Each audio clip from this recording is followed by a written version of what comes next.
Hi, everyone. My name is Kelly. I am the Recreation Coordinator at King Campus. Welcome to our nutrition session. I think it's our fourth one. So welcome and happy early Thanksgiving.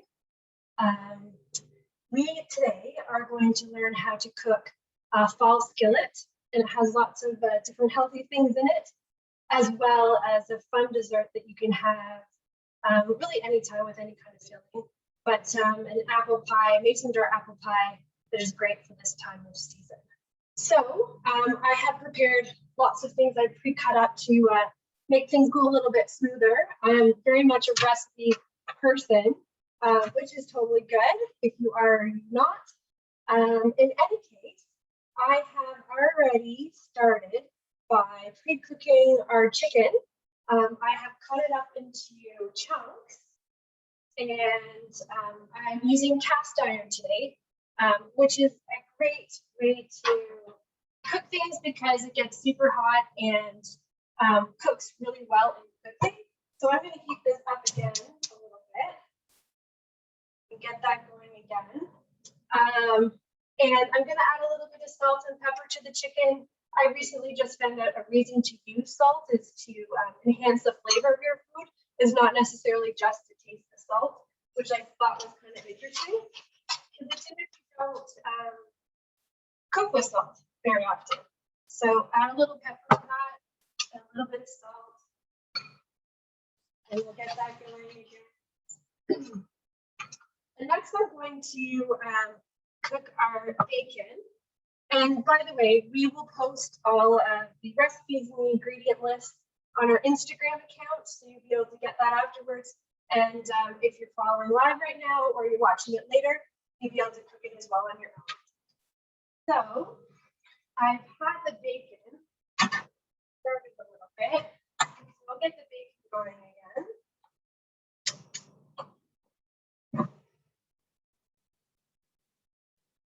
Then our chicken. Get that going.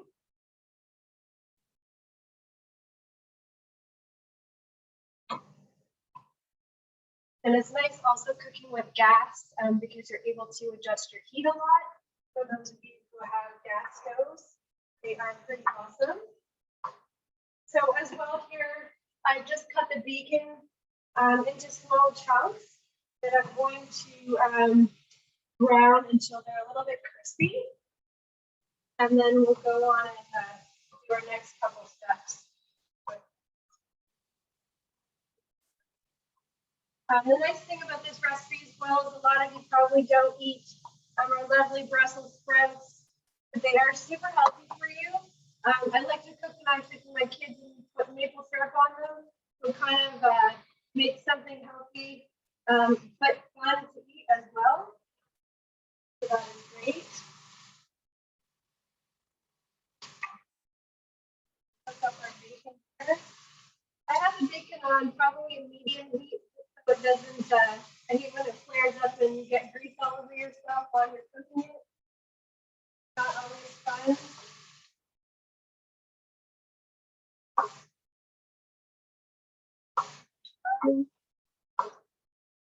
While that's cooking up, for the onions, I just diced them into small little pieces. And you typically cook your onion until it's like a clear color. When we get to that stage, our lovely sweet potatoes, I have just diced as well into manageable sizes that will cook through quite quickly.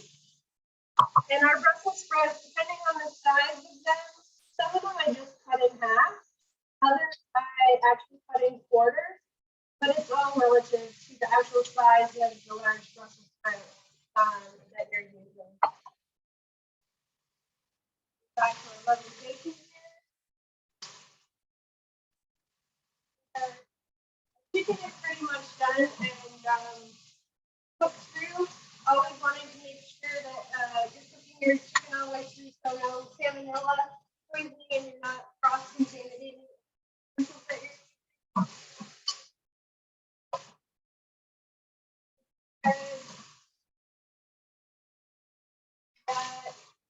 The bacon typically cooks for about 3 maybe 4 minutes.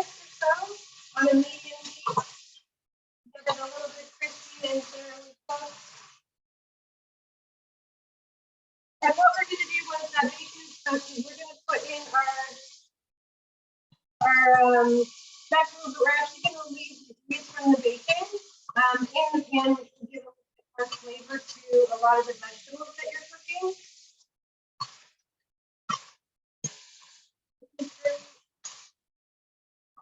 We've almost got a nice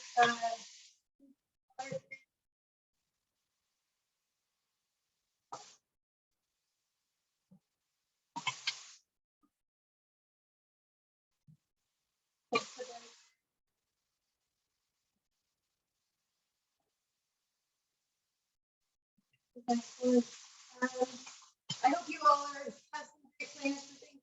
Hopefully you're getting together with family or close friends. Great. It's always nice to look back and see what you're grateful for the year. It's a nice season to enjoy the outdoors as well. The colors of the leaves are starting to change and see some great reds in the leaves. So nice. So our bacon is pretty much done. So I'm going to turn it down to a low heat. Then I'm actually going to scoop the bacon out and put it in with our chicken and just put it over there on the side.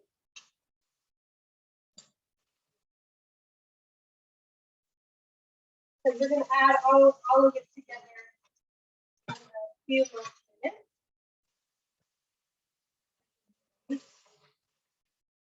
And I'm still spraying myself with grease. Even though I tried not to do too much, it still happens. So we have our chicken and our bacon already cooked. And as you can see from here, I still have some grease from the bacon in my pan. I have it on a low heat. So now I'm going to add my vegetables. So I have my onions that are already sliced. If we add them.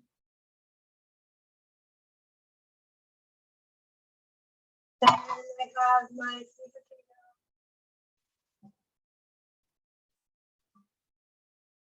potato. And we have our lovely Brussels sprouts. So I'm going to turn it up to a medium heat with this, and I'm going to let these vegetables cook in the lovely bacon grease.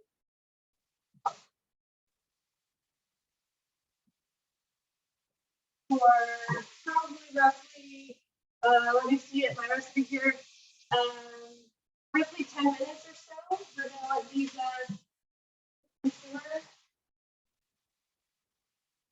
And again, we're looking for the onion to be a clear kind of color. The Brussels sprouts will start to change a little bit, and you want your sweet potato to get a little bit softened.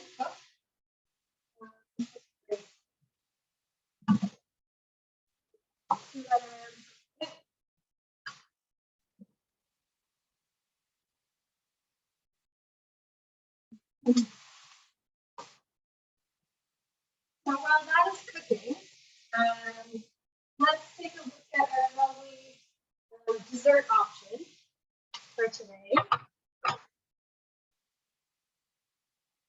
Bunch of things.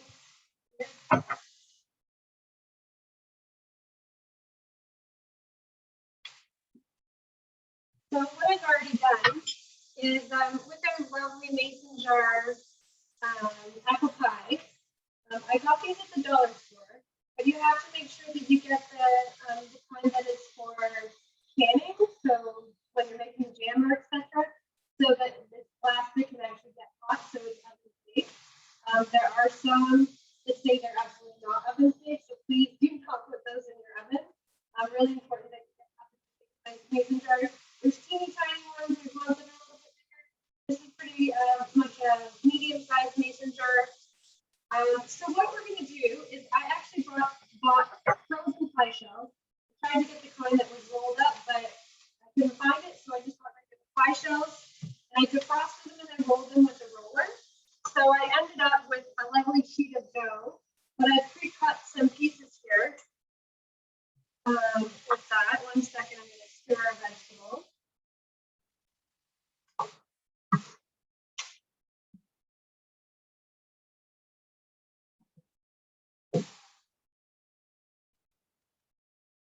starting to look good. And if you were here, you'd smell the nice flavor of bacon. Oh, I always love.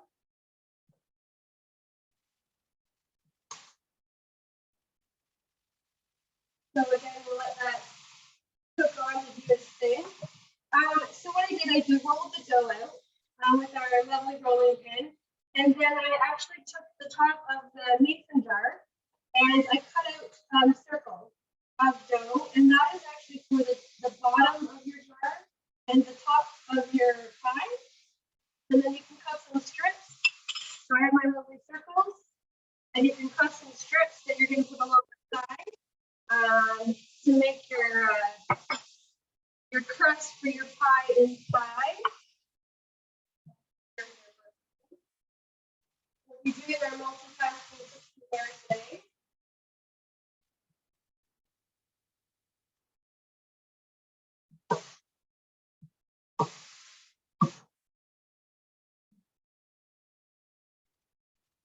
I'm trying to time it to make sure that it is roughly 10 minutes. So it's nice and soft and crispy here. Okay, back to the dough. So you're going to make sure you wash out your mason jar first, so it's nice and clean from wherever you buy it. You're going to take some regular cooking spray or baking spray. I have canola oil baking spray today. I'm going to give it a little spray inside my jar so that the crust is not thick or burn inside.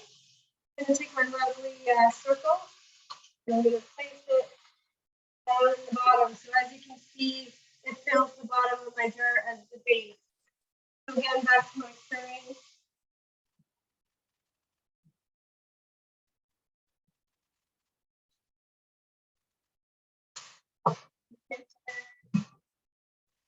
Okay, so we have our base.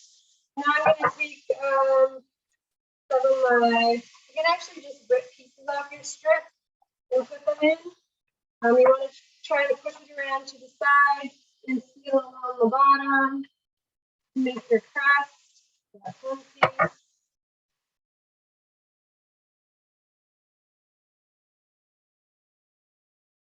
Make sure you kind of seal a little gap there and seal it to your bottom crust.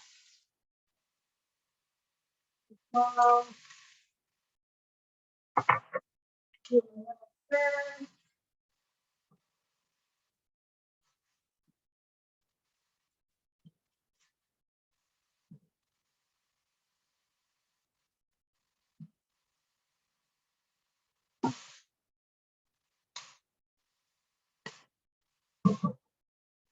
A minute. And I come back and this.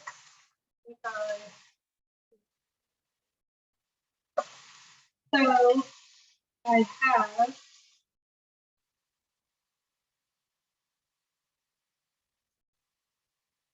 my dough pretty much fully covering all my sides. As you can see, we have that going. And I'm going to leave this to sit for a second. And now we are going to stir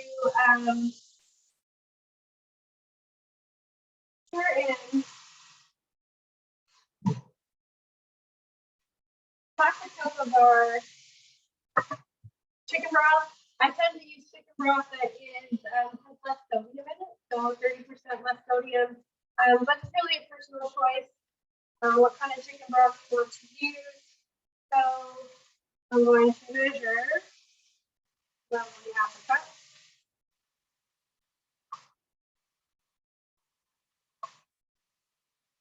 And I'm going to put it in.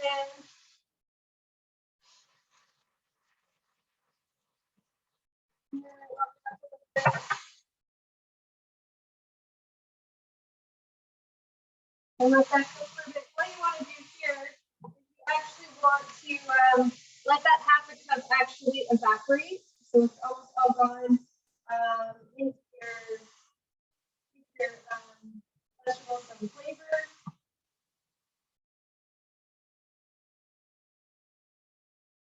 Great. And again, it's starting to smell so good with the sweet potato. And I still smell the bacon.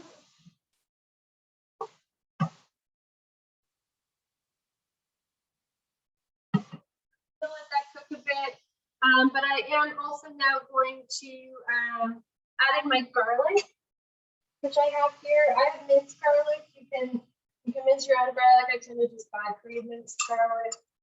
So put in my garlic.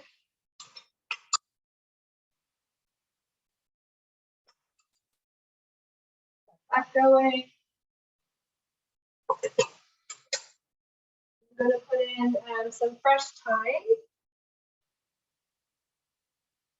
Give it a little bit more flavor. And I'm also going to put in cinnamon. I'm pretty generous with the cinnamon because I really like cinnamon. But you can measure it as you choose. I do like cinnamon quite a bit, so I add quite a bit of cinnamon, and sometimes I add cinnamon on the top at the end as well for that. Just got that going. And as I said, we're going to let this cook until a lot of the moisture is gone, which is already almost all gone. So things are lovely vegetable. But we'll let that simmer a little bit more. And then also pre-cut up, we're going to add our apples now. Let that give a little cook. So I chose to use Granny Smith apples, and I just cut them into little tiny chunk sizes. And again, I'm pretty generous with the amount of apples I put in. So you can really put in any kind of apple. You can put in an assortment of apples. It's pretty good as well. So again, we're going to let this all start to simmer and cook together.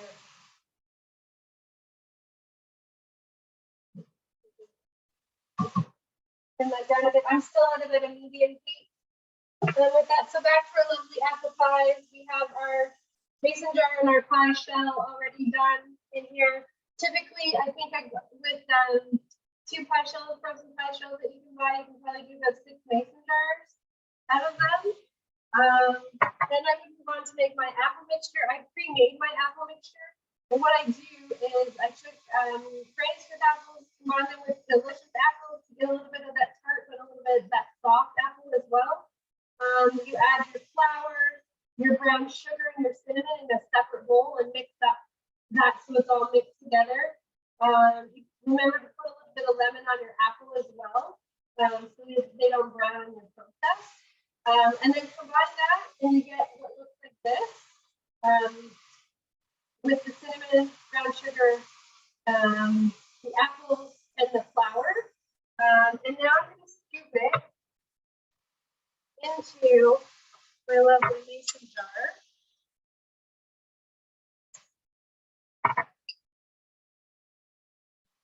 Great. And you want to fill the mason jar pretty close to full as you can. Get as much pie filling in there.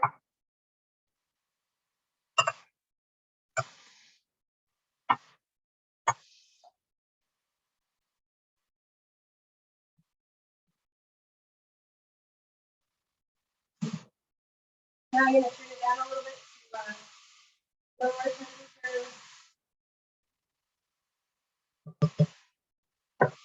Go back and finish my pie here.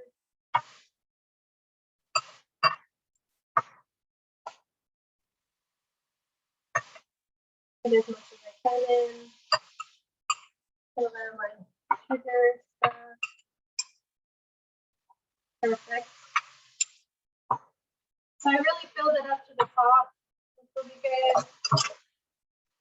So I'm gonna it's full up to the top. Full of apples, again brown sugar, cinnamon, flour, 2 different kinds of apples, you can put more. Now we're gonna go back to our lovely fall skillet, and we are going to put in another half a cup of broth.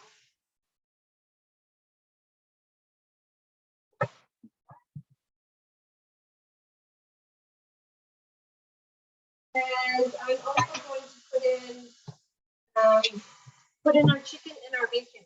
So I'm mixing it all together now.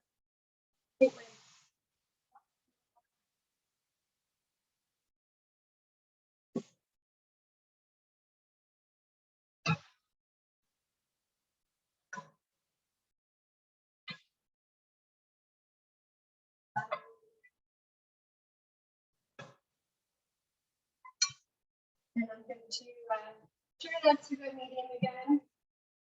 Give it a good mix.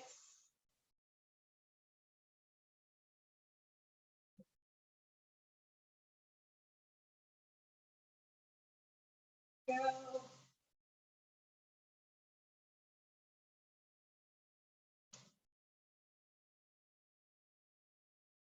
I always have to remember the handles on my cast iron get pretty hot. But you can grab them on occasion. Okay, so I'm going to let that simmer and we're going to finish our little pie here. So we have our mason jar with our crust, our pie filling almost full to the top. And I'm going to take my second circle of dough and I'm actually going to remember to cut a seam hole in the top of your pie crust so that the moisture and steam can come out and let the apples cook inside. So you could use a little tiny cookie cutter if you wanted, or be not as creative as me. I just cut a little seam hole there, place it on the top, push it down a little bit to seal. You can do, you can maybe crimp your dough to make it look pretty on the top. And you're good to go. So here's my top and my lovely pie. So I would put this on a cookie sheet in the oven, and you cook it at 400 degrees for about 30 to 35 minutes.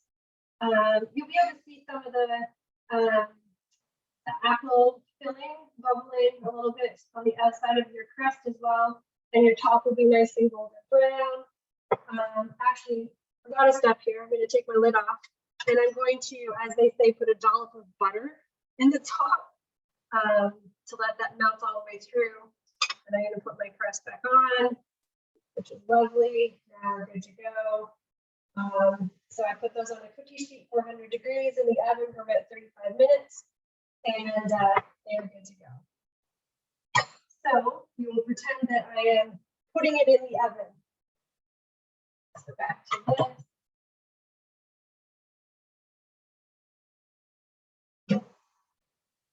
There's this, a lot. Perfect. So this is almost done.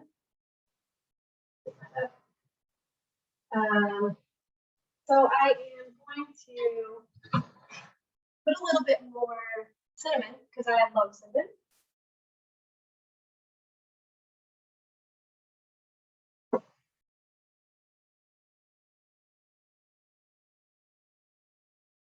On top. And a nice little stir. And that should be good. So this is what your fall skillet would look like, all completed and beautiful. Oops, there we go. It is a wonderful aroma that you can smell from this dish. I can tell you it's kid friendly, it's student friendly. It's got so many great nutrition qualities to the dish, and it's a great fall kind of comfort dish. And the leftovers can be in the fridge for about 3 days, which is fantastic. So you can make a big skillet and have it for a couple days. But that is lovely. And pretend I put the pies in the oven, and miraculously they have come out of the oven. My pies shrunk a little bit in sadness, but they are good to go. You can put a scoop of French vanilla ice cream, or a scoop of whipped cream on top, but they are a fabulous, lovely little treat as a nice Thanksgiving dessert if you choose to make some pies. So that is our fall harvest skillet and mason jar apple pies. I hope you perhaps will enjoy cooking one of these dishes, perhaps this weekend for your family for Thanksgiving. But I want to thank you for joining me, and hopefully we'll see you again on another nutrition session, cooking something made wintry. Have a wonderful Thanksgiving, and I hope that we get to see you all on campus soon. Thanks, guys. Bye.